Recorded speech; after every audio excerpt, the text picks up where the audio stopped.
Hi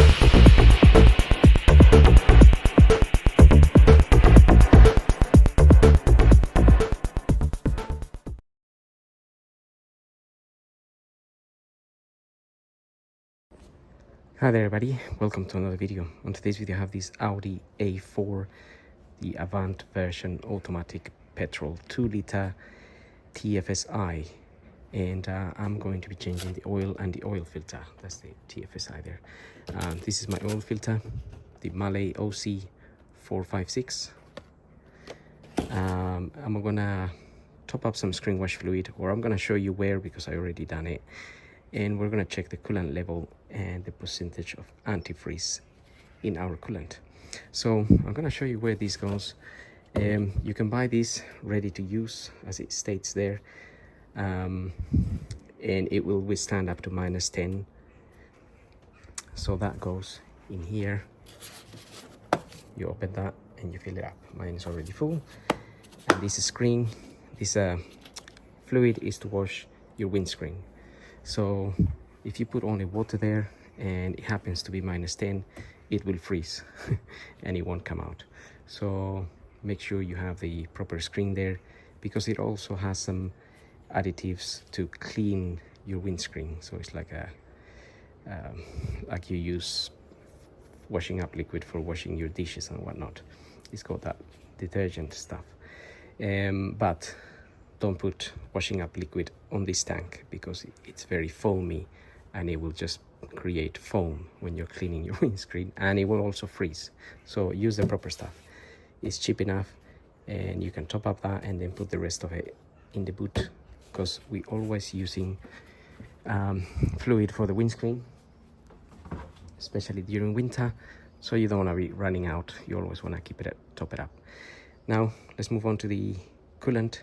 I've got this little gadget to check the percentage of coolant. This is the coolant here. You can see the sort of red pinkish color in there. That's the coolant in there. It's just a tiny bit below the max, but the car has been running. So if your car is hot like this one, be sure to open these very carefully. I always put pressure on it while I open it to release the pressure a little bit, and you may see the coolant come up a little bit when you open this cap. But be careful, because you can burn yourself and that would be tragic.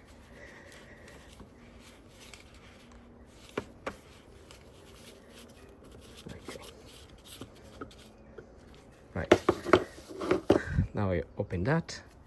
You can see my coolant, it's pretty much very close to the max, so I'm not concerned with that at all. That's where we more or less aiming to be, in between min and max.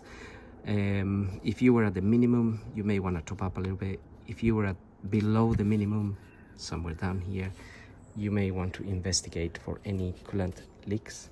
And it shows you here sort of what type of coolant to put, G12, and this is sort of pink coolant. Right, let's suck some of that.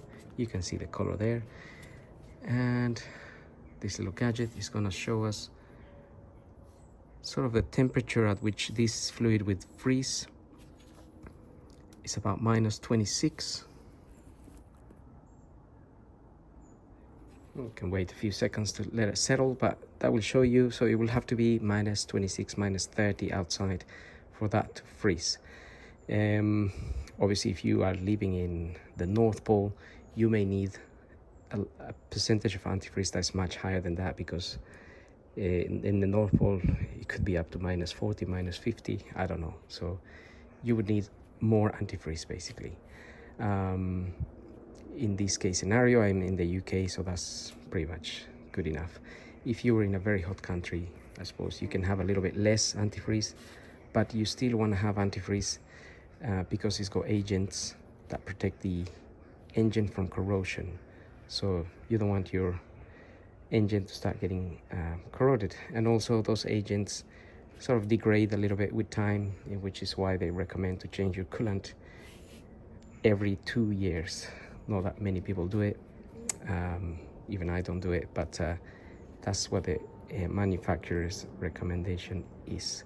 So that's settled at about 27. So that's good enough for me. Now we can drain that back in there.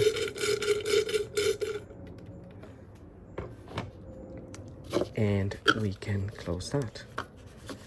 So as I said, if I was below the min, then you would want to find out why. Right, now we can move on to doing our oil and oil filter. Our oil filter is right up here, so we aiming to remove this cover here. Just unplug it from there, like so. We're also going to open this oil filler cap. We just want to leave it sitting there, just allowing a little bit of air to go in there for draining the oil from underneath. And okay, and now we're gonna open that. Right, in order to remove that filter, we need one of these sockets. This is a 7614. You can see that. A little bit difficult to see, but that basically that sits on there, and then with a ratchet you can undo that filter.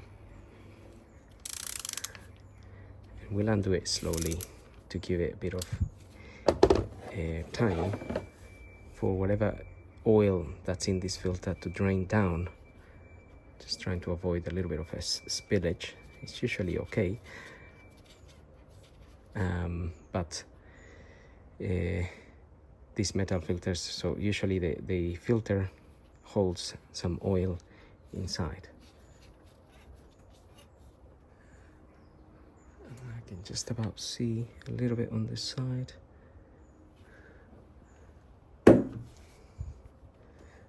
So usually if we allow a little bit of air, the oil should drain down, but there's always, I always get a little bit of a leak on the side or so. Hopefully not too much. But there is a bit. You may be able to just see it there. So that would be something that you want to clean. We want to rinse with some, afterwards we want to rinse the area with some brake cleaner fluid. Right.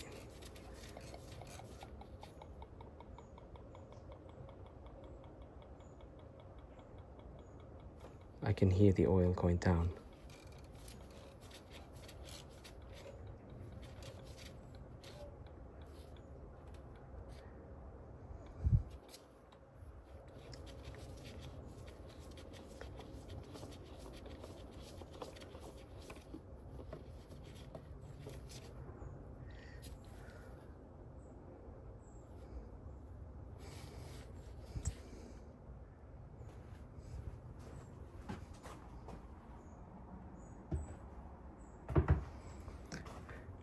Okay, now if you're working outside, oops, I dripped a bit of oil there.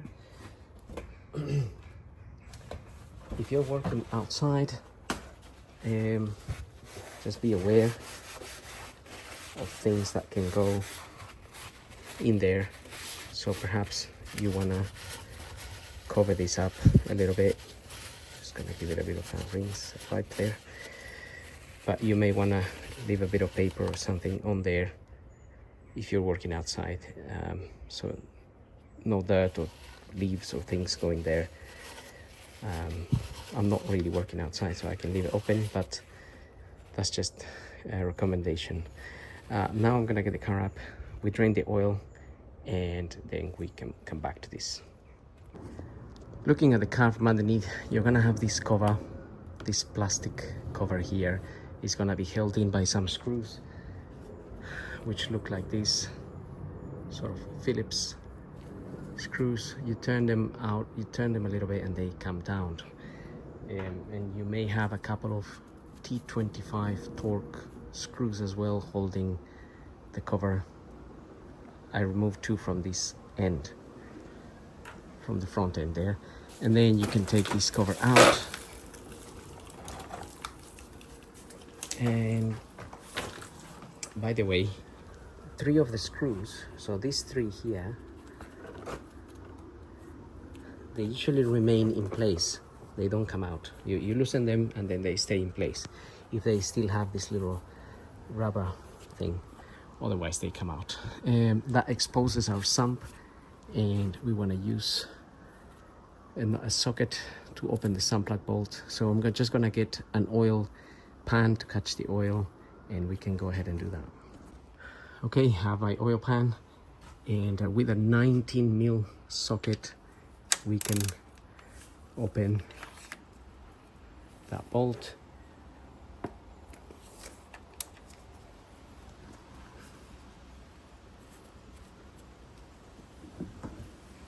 And okay, now it's loose, but we may still need the socket to open it a little bit. Just remember, if the engine's been running and it's at normal temperature, this oil can be very hot as well, so don't burn your house, don't burn your hand.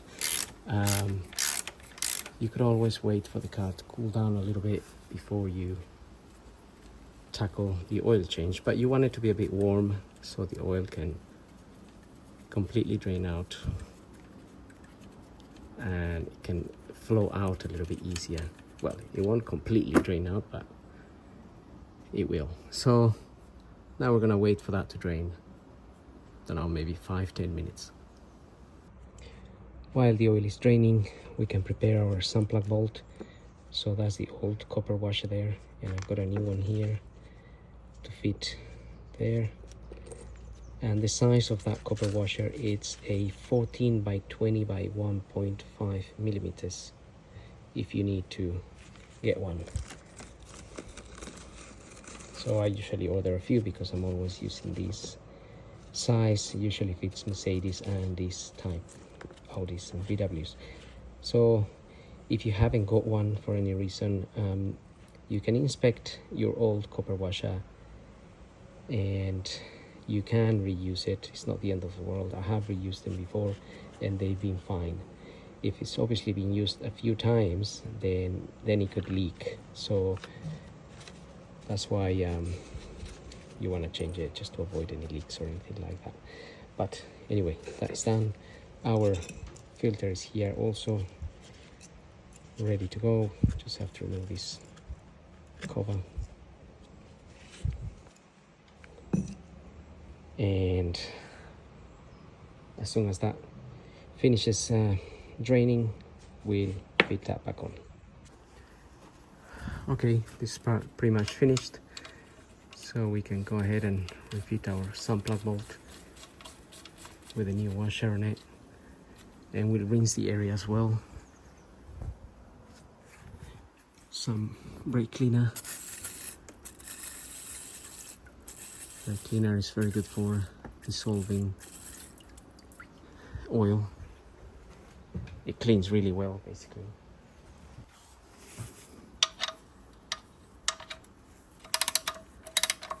Now I'm using a torque wrench here, and it's set to 35 Newton meters.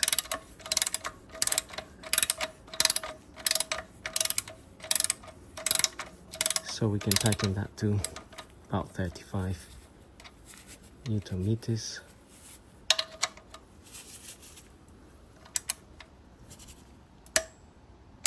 Which isn't a lot of force, but I would definitely recommend you using one, especially if you are not doing these kind of jobs all the time, because then you wouldn't know how much to tighten that to, and you could damage it, and you don't want to damage anything down here because it just makes your simple oil change a nightmare. So get a torque wrench if you do your own work on your car, and then you can tighten nuts and bolts to the correct torque and without damaging anything. So now I'm gonna fit the plastic cover down here, lower the car, and we can top up some oil. time to get our filter on. So I usually put a little bit of multi-purpose grease around this O-ring here, so it can slide nicely once we get this in there.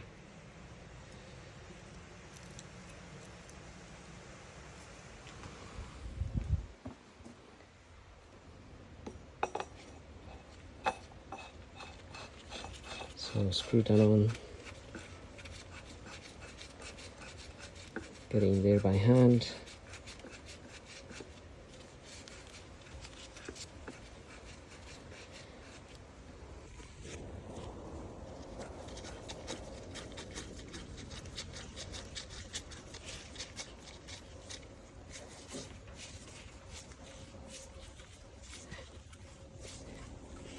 And we're just going to tighten these by hand. It says there on the filter around 20 Newton meters. It does show you your hand there to tighten that. So you can open this now. Just get that little bit of dirt.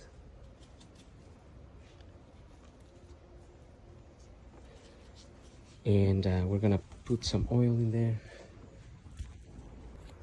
So it takes 4.6 liters, and I'm going to use 5W30 oil, and we're gonna top that up now. Right, you can actually remove this little thing to clean it a little bit, just so no dirt goes in there. And now gonna put some oil. So 5W30 is recommended. Depends on the country that you live as well, that you can choose the viscosity of the oil. And I'm also using A3 it is. So A3B3, A3B4 oil will be recommended for petrol engines. You can have a look in your manual. So 4.6 liters, I just added in there.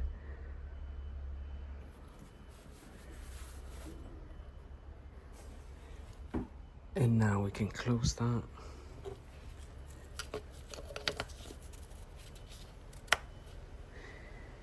And that's it, we're pretty much done here. So we can just have a quick recap. We've drained the oil and we put our sun plug bolt to about 35 Newton meters with a new copper washer, so we know that's nice and tight. And we put our new filter, it's tight, and we top up some oil, 4.6 liters, and we close this cap. Now we can confidently go and start the car.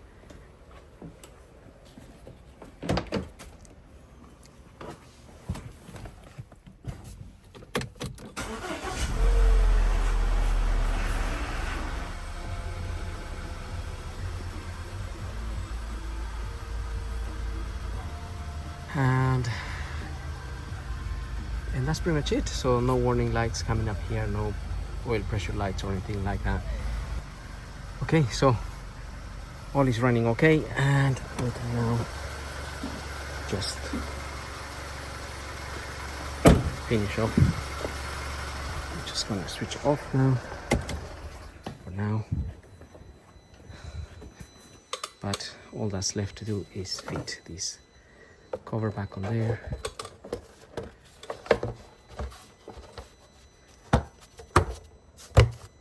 That just plugs back in, and we can close our bonnet.